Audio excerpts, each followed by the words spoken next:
Oh, what is up, everybody? It's your boy Jamaican Me, and today I'm gonna talk about the 5 most common mistakes when learning Mandarin Chinese that people make. Now, I've been studying the language for a little while now.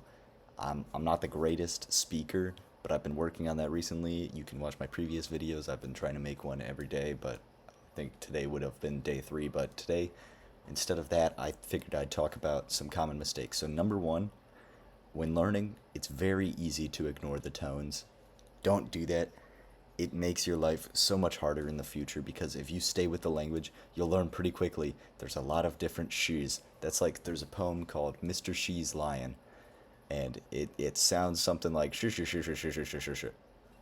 It's all just the word sh with a different tone on it, and it works coherently. It's very interesting, but it's a great example of why learning tones is so important because sometimes I'll be talking, and if I'm talking with my Chinese friends, and I say something with the wrong tone, they'll go, "Sima?" They go, "What?" They don't understand me at all. It completely changes the purpose of the sentence. So just make sure you really get those tones down there. That's the most important. Second most important thing is to work on your grammar. I know it sucks. My grammar is cooked, frankly. 我的语法很不好. That's what I say all the time. In pretty much all my videos, I say my grammar is bad because I hate learning the grammar. I hate doing textbook work. I like speaking to learn. But the problem with that is you need to listen and you need to pick up on these things. So sometimes, even though it sucks, we do need to consult. I'll link in the description. There's a great grammar website where it covers all the essential grammar markers and all the essential grammar pieces for each level of speaking in Mandarin Chinese. Third, number 3, learn measuring words. Now, Mandarin does this really silly thing. In fact, all the Chinese dialects do this really silly thing, where we have different words for measurements. It's like how we say, I have a sheet of paper, I have a slice of pie, slice, sheet. Those types of words. We have those different words in English. Mandarin says, should we make this easy and just use ge? That no, let's not be ridiculous. Let's have a trillion different ones. So if you want to say a sheet of paper, you don't say iga paper. You go jang paper. Zhang? Really? We could go ge? That'd be easy. I guess not. There's many different ones that you need to learn.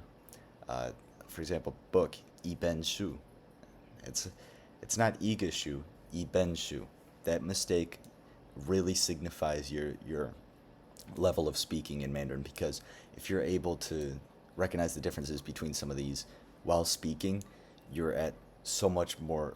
You're at such a more advanced level than most people because most people just use "ge" for everything, and I am guilty of this. When I was learning, and even now, sometimes if I don't know, I just default to "ge," and it's almost always wrong because there's so many different ones. So it's very important to learn all these.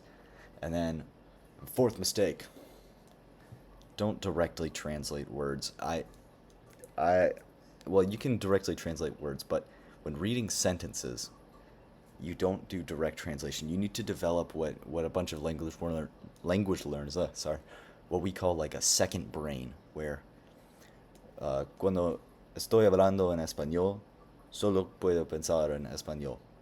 So there's when I'm thinking in Spanish, I can only think in Spanish. The reason for that is because I separate myself from my English brain, where when I'm speaking in English, everything feels kind of natural.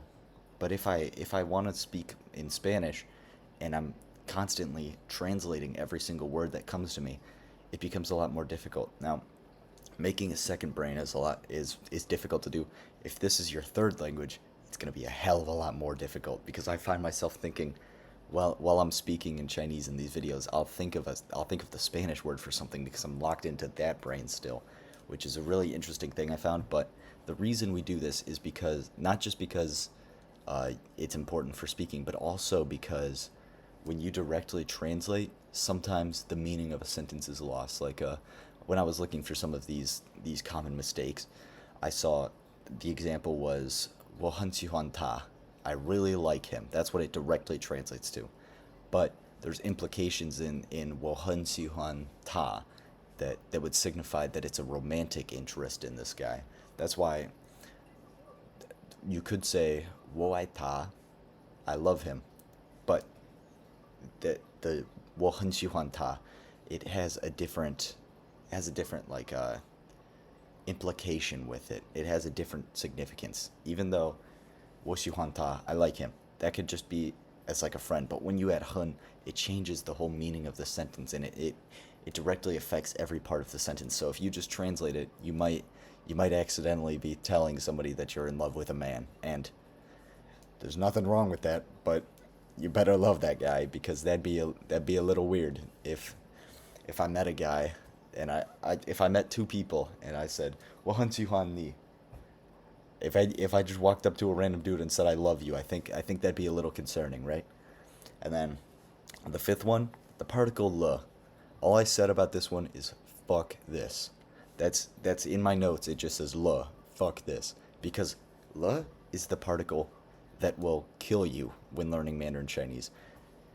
I could spend 24 hours talking about this particle, and most of it would probably be wrong, because every single thing is conditional with this particle, I swear. Sometimes you put it at the end of a sentence, sometimes you put it in the middle. It moves around so much, and it changes the context of the whole sentence depending on where it's at. Study up on le.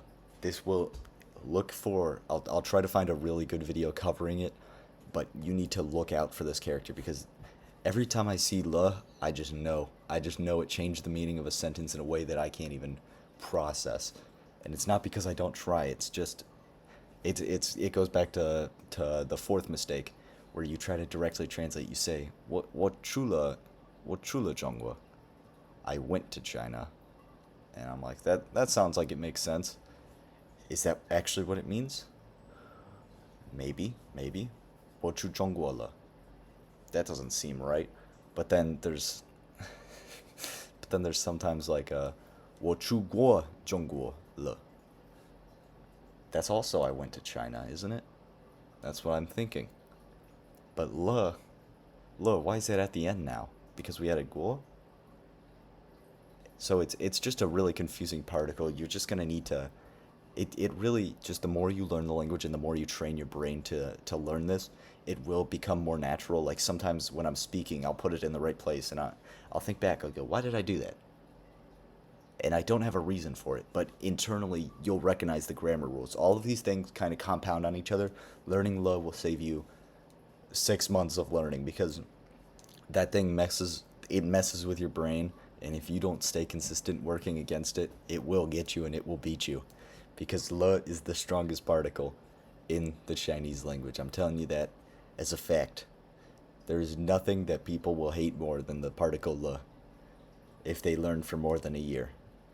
Anyway, that's all I have for you today. Those are the 5 biggest issues, or 5 biggest misconceptions, issues, that difficulties that beginners struggle with when learning Mandarin. Now, that's all in my opinion. There's probably countless, but these are the ones that I've seen the most of, and I looked upon some sources, and that's what they said. I'll link the sources I used in the description. Thank you for watching. Have a great rest of your day. I've been Jamaican Me. Like and subscribe if you like this content, and see ya in the next one.